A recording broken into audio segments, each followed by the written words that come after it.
What is up, everyone? I hope you're doing amazing. I hope you're doing well. Welcome back to the 7th episode, I think we're on now, of the mini-series that I'm currently doing on the channel about mental health. This is my final episode of the mini-series I'm currently doing. In my previous video, I mentioned that this episode is going to be on anxiety, which many people suffer from. I'm going to be answering the questions like always. Then I'm going to talk about my personal experience with anxiety, and Kelly's going to join me later on in the video to talk about her experience with social anxiety, because Kelly does suffer with social anxiety. And then one of my viewers suggested, I'll put their name on the screen here. Thank you for your suggestion. He suggested that Kelly talks about what it's like living with someone like me who has multiple mental illnesses, mental conditions, whatever you want to call it. So Kelly's going to be talking from her perspective about my mental health problems, so what it's like going through day-to-day life with someone like me who has multiple mental health conditions. So that will be later on in the video, but like I said, as always, I'm going to answer a few questions what people may ask about anxiety. First off, I'm going to tell you, for those who don't know, I'm going to tell you what anxiety is and explain anxiety, and then I'm going to go on to the questions, answer the questions, and then later on in the video me and Kelly are going to talk about our personal experiences with anxiety, so on and so forth. So anxiety is a feeling of uneasiness, such as worry or fear, that can be mild or severe. Everyone has feelings of anxiety at some point in their life, whether they're younger or older. Everyone has a experience of anxiety at some point in their life. For example, if you're at school, you might be anxious or worried about taking an exam, or if you're at school, some students might feel anxiety when they're starting their first day at school. For adults, they might start feeling uneasiness and worried and anxious when they're starting a new job, or if they're going for a job interview. You might start feeling anxious or worried or uneasiness if you're going for a test at a hospital or a job interview or anything like that. So that is anxiety, and that explains a little bit of anxiety. And now I'm going to go on to the following questions of what people ask me, and some of the questions that I've got written down, people don't ask me. Some of the questions I've got down, people ask me, and other questions that I've got down, some people do not ask me, but they might ask someone else, or they might wonder what the answer is. So I'm going to answer a few of the questions. Alright, so the first question is, what are the signs and symptoms of anxiety? That's a very good question. I'm going to point out a few signs and symptoms of anxiety. So the first sign or symptom of anxiety is feeling nervous, restless or tense, having a sense of impending danger, panic or doom, having an increased heart rate. So if you start feeling anxious or nervous, your heart does tend to start going faster than it should. The fourth one is breathing rapidly. Now this is probably the most common sign or symptom of anxiety. When you start feeling anxious, worried or nervous, your heart will start beating faster and your breathing will start getting faster. So this is another common sign of anxiety. The three main ones is heart rate going up, breathing rapidly and sweating. So because you're exhausting yourself and you're getting panicky and you start breathing faster, your mind might go overtime and you start thinking a lot more and you start panicking, then your breathing start getting heavier, and then you might sweat because you've gotten so worked up. The sixth one is trembling, which means you start to shake. You're panicking and your mind goes overtime and you start working yourself up about it, so your heart rate go up, your breathing will go faster, you start shaking, you start sweating. Another symptom or sign might be you start feeling weak and tired. You might start feeling a bit drowsy or tired because you've been panicking so much and your mind's going overtime. The seventh one is, and it's the last one, is trouble concentrating and thinking about anything. What causes anxiety? So the causes of anxiety can be stressing about work or school. That can lead up to an anxiety disorder. It can be anything that can cause anxiety, such as being in big crowds, meeting new people, going to a job interview, working at a job, going to school, thinking about an exam, or starting your first day at school. Anything can really bring anxiety on. Sorry. We're both very ill as well, by the way, guys, so I do apologise. That might be why you're noticing a lot of jump cuts, because coughing for Britain. See? Anyway, moving on to the next question. What anxiety can do to your body? Central nervous system, long-term anxiety disorders can cause your brain to release stress and hormones. This can increase the frequency of symptoms such as headaches, dizziness and depression. So that's what anxiety can do to your body. What triggers an anxiety attack? Stress and anxiety often go hand in hand. Stress can also be what causes anxiety symptoms, and anxiety can actually make stress worse as well. Anxiety disorders are treatable. Right now, me and Kelly are going to go over our personal experience of anxiety. Let's go. If you're new to the channel, this is my girlfriend Kelly, also known as just Kelly, and I do apologise as me and Kelly are actually very ill, so if there's a lot of cuts, it's because we're coughing our guts up. Anyway, like the first question I got asked, I'll let Kelly go first. So Kelly, what do you normally experience? With the anxiety side, it could be something like, you know, like when we're going to Poundland or Sainsbury's or whatever, and I say, I can't find this, like I can't find such and such item, and you say, go and ask someone where it is. I say no and walk off. Yeah. Like I can't. You know why I can't, Jack. Yeah, so when me and Kelly are shopping or whatever, if Kelly cannot find an item, I do have to go ask one of the employees where the item is. My anxiety and Kelly's anxiety are totally different. Kelly has social anxiety, so she finds it extremely hard mixing with new people or even people that she's known for ages, such as my parents. Yeah. But we'll get into that topic in a minute. So Kelly's anxiety is social anxiety, so she finds it hard in social situations, whereas my anxiety is sort of brought on if I'm worried about something or if I'm overthinking about something. What other experience do you have with your anxiety? It doesn't really affect me now because I get on very little public transport here, because obviously where we live in Blackpool, everything's within walking distance. We do actually live quite close to town, so town's literally 5 minutes up the road, so we don't really have to get a taxi or a bus anywhere, to be fair. So when I used to live back in Halifax, there was a bus coming, and I could check the bus as it's stopping. If it's full, like even if there's like 3 seats left, I won't get on it. I'll like stand back and let it go and then get the next one. And even if that next one's full, I won't get on it. We'll talk about the social anxiety part of it now, and then we'll go a bit more into my experience with anxiety. My social anxiety is really bad.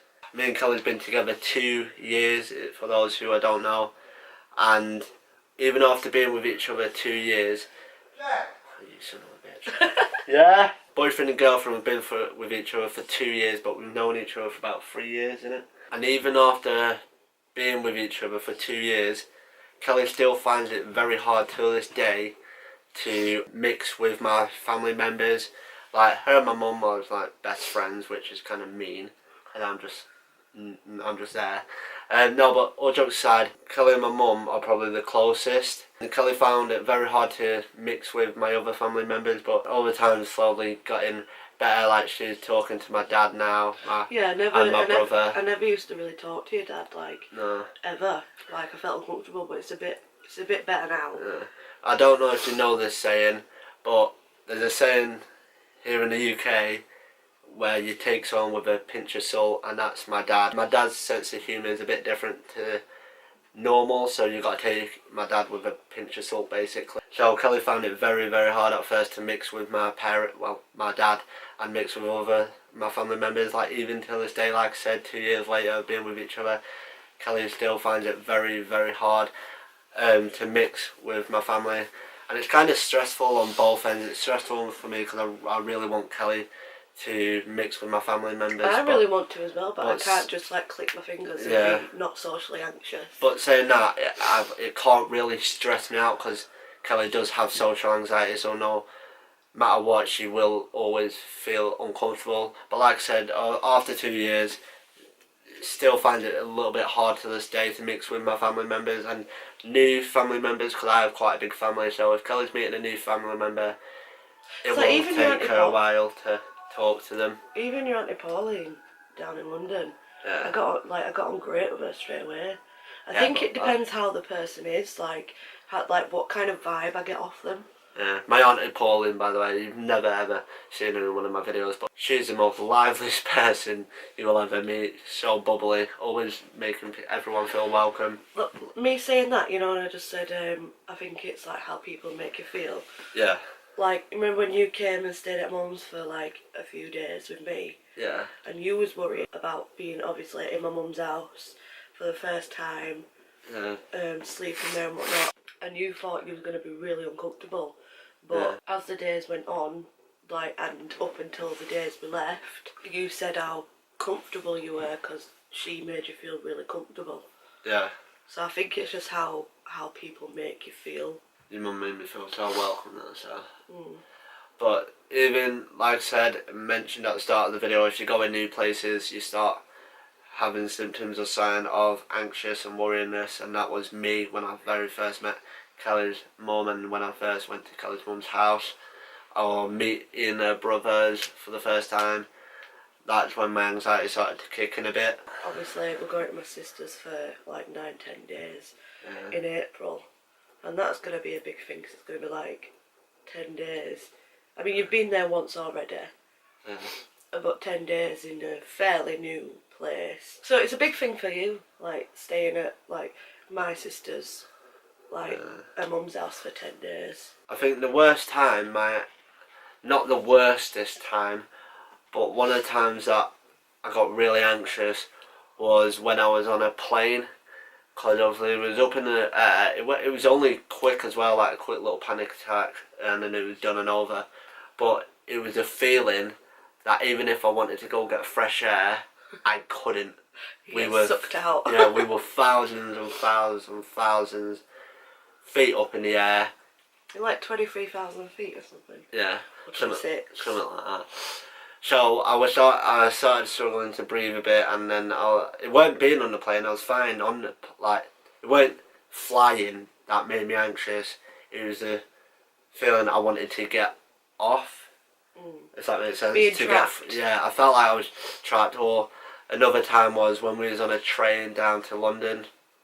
I needed fresh air, and we was on the train for like 2 hours, so I could not move at all for the whole 2 hours. So I had to like get up off my seat, go to the doors, and just sort of stand at the doors and like look out the window and try and breathe. Then you have had some moments where I've been proud of you, like you know when I was at my mum's and something happened. I'm not going to say what. Something happened, and then you actually came over from Blackpool to Keith Lane up in West Yorkshire on your own on a train. with your help.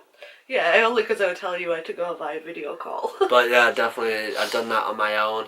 It's like even like the airplane you were on about, even I was terrified of that, but by the time I got on the plane, I don't know, I just weren't scared anymore. Like, I weren't scared once, like, it was amazing.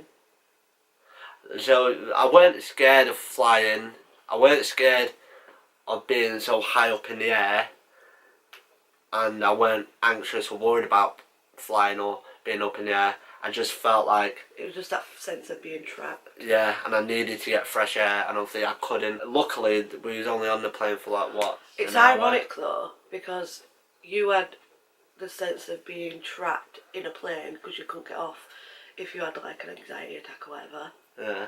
And with anxiety, that is also like being trapped. Very true, yeah. My anxiety comes on when I'm overthinking stuff, so long story cut very short, I go to the gym a lot, as you guys know, and I was lifting heavy on my right arm, and it caused my lymph nodes, which your lymph nodes are here, under your arm, on your legs, in your groin. Anyway, my lymph nodes come out because they were swollen a bit, and I thought I had the C word, cancer, and that made me so like anxious, and I was like starting overthinking. I was panicking, and I had mini panic attacks. And then also, if I'm going somewhere like to a new place, or if I'm speaking to someone on the phone, I can't do it. Like, might sound childish, I know. For someone my age, I'm 20 years old. For those who don't know, if I'm going to the doctors or if I'm going for a meeting, Kelly or my mum would have to be there. I can't do it on my own. And I was like that. Like, I even like, obviously, even after when I moved away from like my mum, like I would get her to ring like for appointments, doctors, a taxi. Like, she would ring everything for me. But now that she's not here, I have to do it all on my own. that's one of the reasons why I can't really do it on my own. Obviously, the other reason is I have autism, so I find it very hard to understand and struggle understanding things. But another reason, obviously, my anxiety does play up. My anxiety is nowhere near as severe as Kelly's.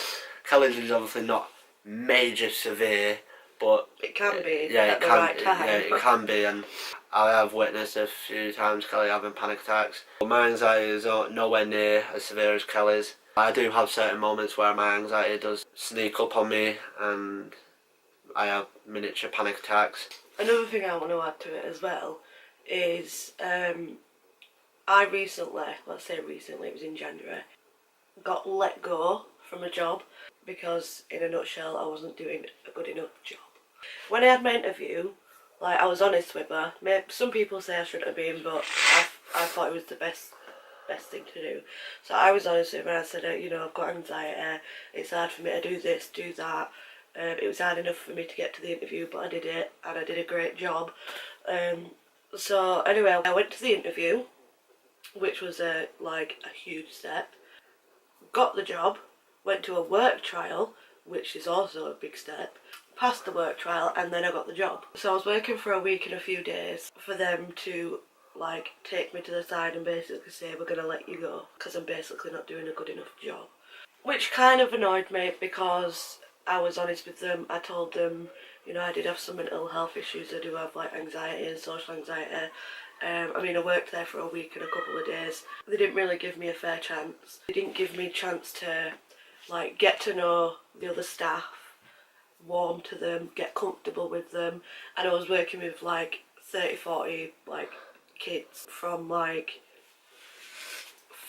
to 6-year-olds or something like that. So, a person with really bad anxiety, social anxiety, I got to get used to the staff, I got to get used to working in a small space because it was a small space. Got to get used to the kids, and they didn't really give me, a fair chance because they knew that you had anxiety as well. Yeah. Like Kelly mentioned, she did mention in an interview that she does have anxiety and that she struggles with anxiety. So they knew what they were dealing with. They knew Kelly had anxiety, and for them to let her go so soon, I think it's kind of bang out of order, because you did try. You got up very early, you went there, and then you come back, and then you went there again. So it's not like she weren't trying, she did try. So that kind of annoyed not just Kelly, but actually annoyed me. But that's our personal experience with anxiety. I hope you guys enjoyed the mini-series on this mental health. I've enjoyed making the videos, and I've enjoyed helping you guys get a better understanding.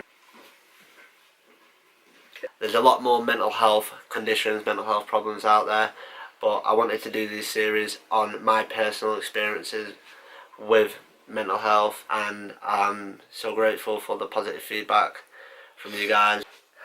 Alright guys, with that said, I hope you guys are doing amazing. I hope you guys are doing well. Thank you again so much for the support. Make sure you go hit that subscribe button and help me along the way of 500 subscribers. I really hope to at least get 200 subscribers by June. That's when we go to Spain. I really hope to get 200. If not, it's okay. I just keep working on it. With that said, I'll see you guys in the next video. Peace! Oh, we waited. Oh, okay. Bye. Bye.